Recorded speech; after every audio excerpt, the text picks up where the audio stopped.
Du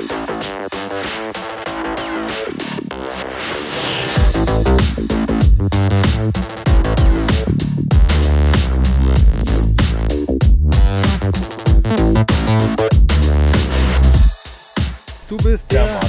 Ich mach mal hier auf leise. So, wir sind hier in Südafrika in der Nähe von Kapstadt. Wunderbares Terrain und wir fahren die neue X-Klasse. Und du wirst uns sicherlich jetzt wahrscheinlich eine Menge dazu erzählen, was das Fahrzeug so alles kann. Ne? Ich würde mal sagen, ich erzähle dir erstmal so ein bisschen, was wir überhaupt für ein Fahrzeug fahren. Ja, sehr gerne. Also du hast schon gesehen, so ein bisschen die Farbe, Orientierung an dem damals vorgestellten Fahrzeug, was wir als Konzeptcar vorgestellt haben, Black to Yellow. Aha. Wir fahren die höchste Ausstattungslinie, das heißt die Ausstattungslinie Power mit dem 4-Zylinder Dieselaggregat. 140 kW haben wir hier drin, einen Automaten, wie zu sehen ist. Ja. Und wir drehen jetzt erstmal so eine kleine Runde, ein bisschen hier auf der Straße. Ja. Wir werden aber jetzt schon mal ein bisschen zügiger.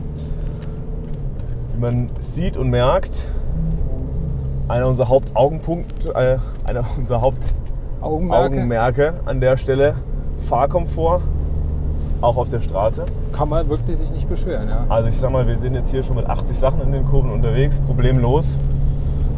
Das lässt sich auch ein bisschen noch steigern. Wahnsinn, das mit so einer Leiterrahmenkonstruktion. Absolut. Ja. Und das ist, wie gesagt, dazu der zweite wichtige Punkt, der dann oft vergessen wird, weil was hört man? Ja, nicht viel. Ja, genau. Nicht viel. Man hat ein bisschen die Reifenhaftgrenze jetzt erreicht schon. Ganz also wir genau. sind dynamisch gefahren. Jetzt geht's los hier. Aber jetzt machen wir machen jetzt einfach nur mal einen keinen wilden Spurwechsel. Problemlos, würde ich sagen. Ja.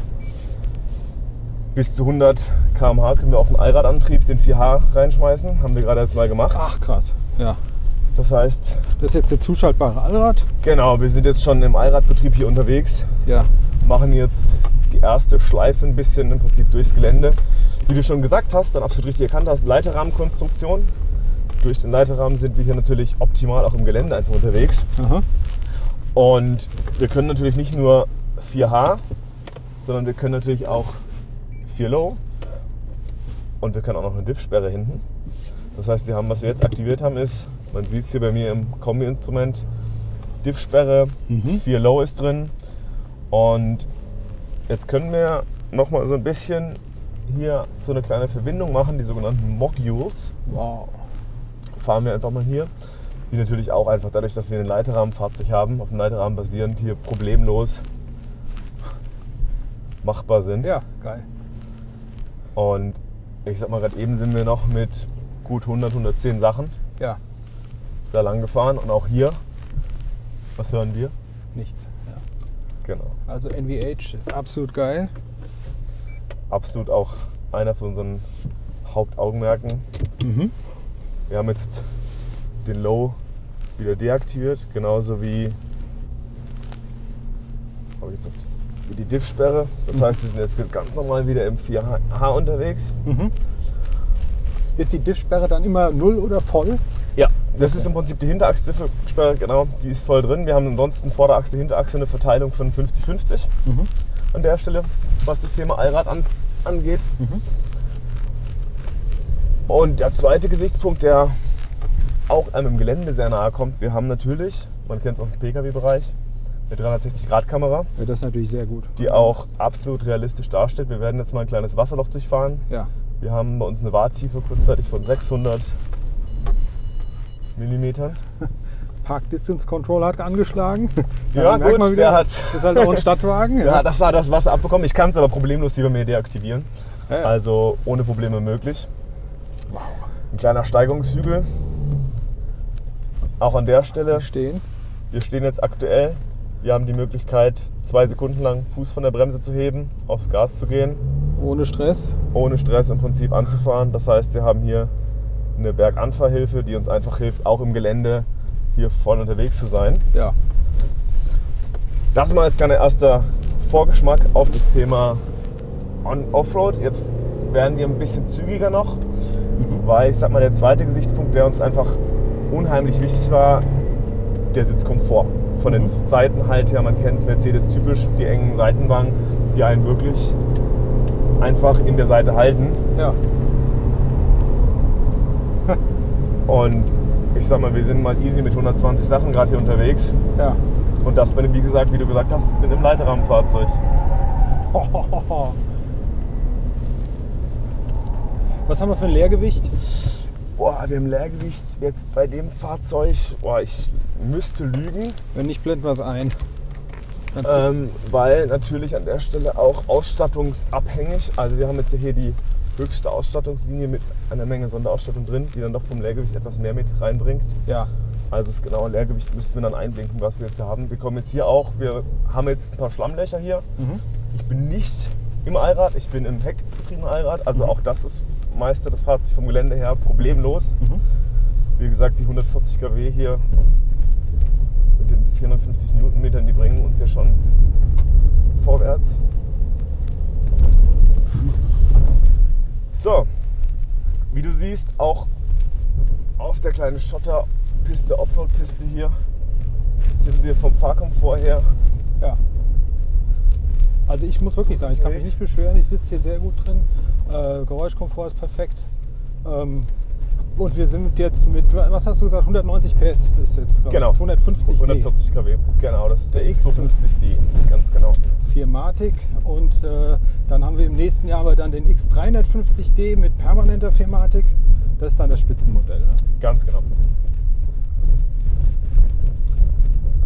Ja, guckt euch hier mal die Landschaft an. Da vorne übrigens hier, dieser blaue Nebel ist tatsächlich Rauch. Hier scheint da irgendwie was. Also hier ist mit dem Abgasnorm ist nicht so weit her, aber gut. Ja, Anthony Rupert's Weingut hier. Ja. Absolut. Die Farbe, du hast gesagt Yellow and Black Edition heißt das, oder was? Ja, die Farbe ist genau Yellow to Black. Das ist, Yellow to Black. Wird eine Farbe sein, die werden wir etwas nachziehen. Also das heißt, die wird nicht direkt zum Anlauf verfügbar sein. Die werden wir im Prinzip danach ziehen. Ja. Kommt einfach auch dadurch, dass das im Konzept erst auf so eine super Kundenresonanz gestoßen hat, Ja. dass wir die nacheinander entwickeln haben. Ja, ich finde sie geil. Ich auch. So ein bisschen Ikonengold aus den 70ern fast. Ja, deswegen habe ich mir auch das Fahrzeug genommen. Ja, genau. Eine Mischung aus Limousine Ja, und aber Ikonengold. wir sind jetzt hier gerade mal mit 20, mal mit 30 km/h unterwegs und Ja. haben hier ordentliche Schlaglöcher, Ja, was man nicht vergessen darf. Aber auch das meistern wir. Wir haben jetzt hier aktuell das tiefere Fahrwerk drin. Das heißt, das Fahrwerk, was es standardmäßig bei uns gibt, würde beispielsweise in Europa als Beispiel. ja. Ansonsten gibt es auch optional die Variante 25 mm höher gelegt, Aha. um einfach einen gewissen Offroad-Komfort in den größeren zu Ja. bringen. Das wird beispielsweise in anderen Kernmärkten wie Lateinamerika wird das Standard sein. Ja. Selbstverständlich. Wir haben jetzt bei der Power-Edition immer die Trittbretter außen dran, ne? Nein, Haben wir nicht, also das ist optional. genau. Also wir haben jetzt unten die Accessories, das heißt, die sind von uns komplett designt, entwickelt worden. Aha. Die haben wir jetzt dran, die sind optional erhältlich. Ja. Jetzt hier steil. Genau. Weiterhin rein heckgetrieben. Mhm. Ich hoffe, die Frisur sitzt noch. Nö, ach, die sitzt ja nie. Deshalb. Aber jetzt sitzt er danach. Das ist das Gute. Perfekt.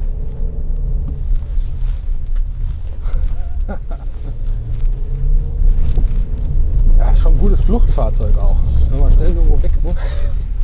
Ich denke, es gibt wirklich viele Einsatzmöglichkeiten und das ist ja auch das, was bei uns gestern bei der Weltpremiere einfach angesprochen wurde. Ich sag mal, ich glaube, es gibt weniger oder gar kein Fahrzeug, was einfach so in so vielen verschiedenen Gefilden unterwegs ist Ja. und auch dort optimal einsetzbar ist. Mal Ja. kurz, wir sind wieder im 4 High. Aha.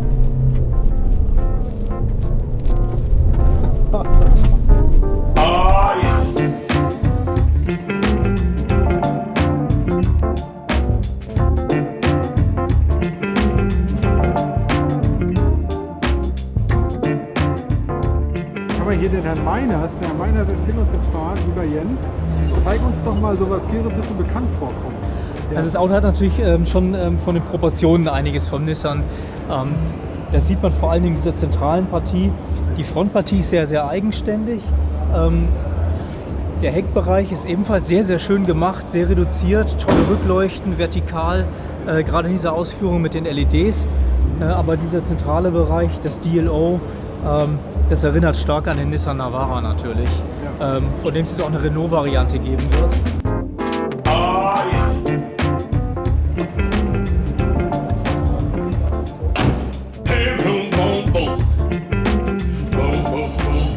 groß bist du? 1,90. Aber da ist nicht viel Platz hier. Das ist allerdings wahr. So, was auch ganz geil ist, ist ja dieser Schriftzug da. Zum ersten Mal sieht man mal so einen Schriftzug in Hartplastik gegossen. Und diese Befestigung, was sagen Sie denn da als Crashtest-Fachmann dazu, Herr Meiners? Sicherheit wird überschätzt.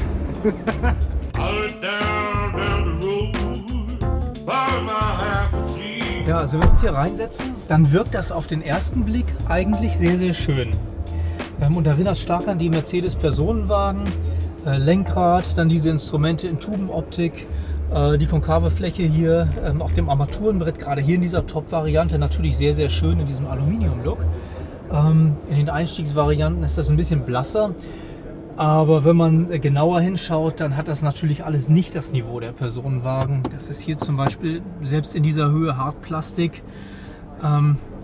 Das sind Schalter, die teilweise von Mercedes stammen, aber da sind auch Schalter, die ich sonst bei keinem Mercedes so gesehen habe, wenn man auf die Sitzverstellung beispielsweise mal schaut. Oh, die Gurtpeitschen hier, das ist auch großartig. Auf verschiedene Schalter hier in den Türen.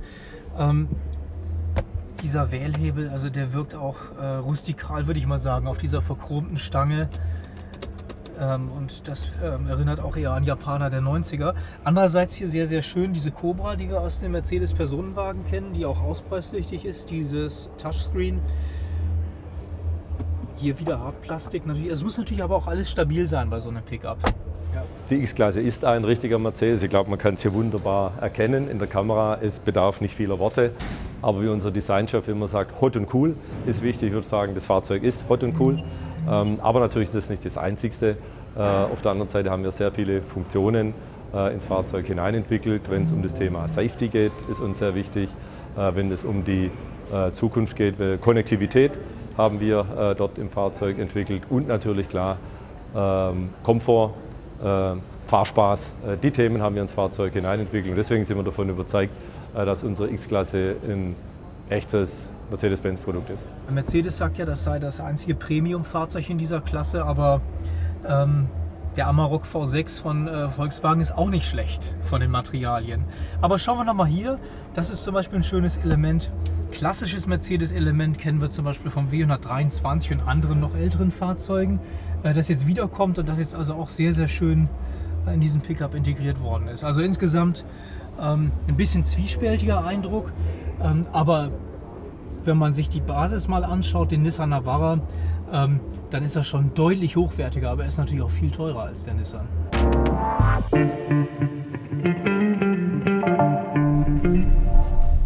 Ja, geht los, glaube ich, bei 37.000 Euro Basispreis für die Pure-Edition. Es gibt 3 Editionen, Pure, Progressive und Power. Wir sitzen jetzt in der top ausgestatteten Version, die man sich noch weiter individualisieren kann. Absolut. Also das ist auch was bei uns einfach, wie bei allen Mercedes-Fahrzeugen, eines der Sachen ist, wo wir sehr viel Wert drauf legen. Es gibt verschiedene Dekorelemente hier, dieses Designelement. Es gibt verschiedene Sitzbezüge, Sitzvarianten, auch von den Materialien her. Das heißt, man hat wirklich die Varianz, die man braucht, um dort entsprechend sich das Fahrzeug so auszustatten, wie man es gerne hätte.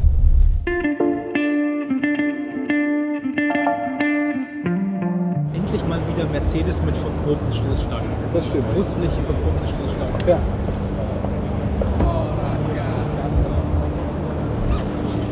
Dieser Kunststoff. Ja, natürlich ist es Kunststoff. Aber wie, ne? Ja, es hat so ein bisschen Grate und so. Ja, ist alles nicht sauber entgratet. Fit und Finish ist halt ein Pickup, ne? Ja gut, genau. Es muss halt robust sein. So, der Meiners öffnet jetzt das Motorcompartment. Gibt leider auch jetzt hier keine Gasfeder, sondern das müssen wir hier noch manuell machen. Also ich glaube, da sind wir jetzt, glaube ich, 1:1 Renault. Das ist eher ein Nissan Nutzfahrzeugmotor, aber das ist jetzt reine Spekulation. Also dieser 2,3 Liter.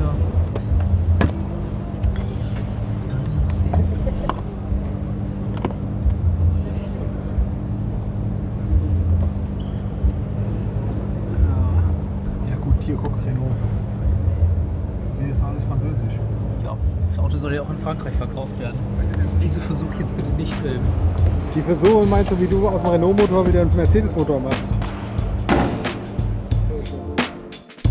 Ja, ein Pickup ist ein Fahrzeugsegment, was in den nächsten Jahren weiter deutlich wachsen wird. Wir rechnen mit einer weiteren Steigerung bis 2026 um über 40%.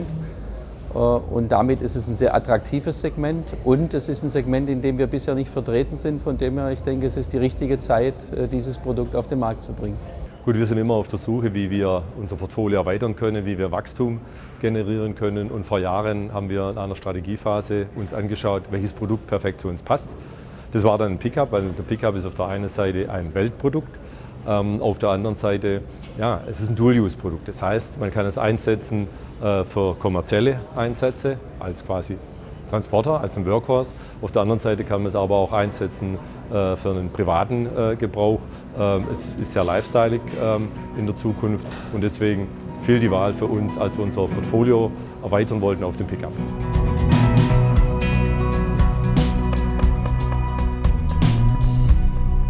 Ich kann dabei noch sagen, Marktstart ist in Europa tatsächlich, im November schon. Dann kommen die anderen Märkte. Darf man keine Höhenangst haben. Also hierfür brauchen wir keine Höhenangst. Wir brauchen auch, wie du siehst, meine Füße nicht. Ja. Also das heißt im Prinzip, wir haben jetzt aktuell das DSR aktiviert, Downhill Speed Regulation. Ja. An der Stelle, wir hatten jetzt aktuell 4H drin. Bei 4H fahren wir mit 8 km/h den Berg runter. Ja. Wenn wir im 4 Low gewesen wären, wäre es bei uns runtergefahren mit nur 4 km/h. Klar, 4 Low entsprechend für ein noch anspruchsvolleres. Ja. Kennt man auch aus dem GLE, Downhill Speed Regulation, haben wir schon mal gesehen. Genau. So, jetzt auch. So, ich sag mal, Downhill ist nicht alles. Jetzt hilft uns die breite Spur, die das Jetzt Fahrzeug hilft uns ja nicht auch nur die hat. breite Spur, jetzt hilft uns auch immer der Allrad. Das ist unglaublich.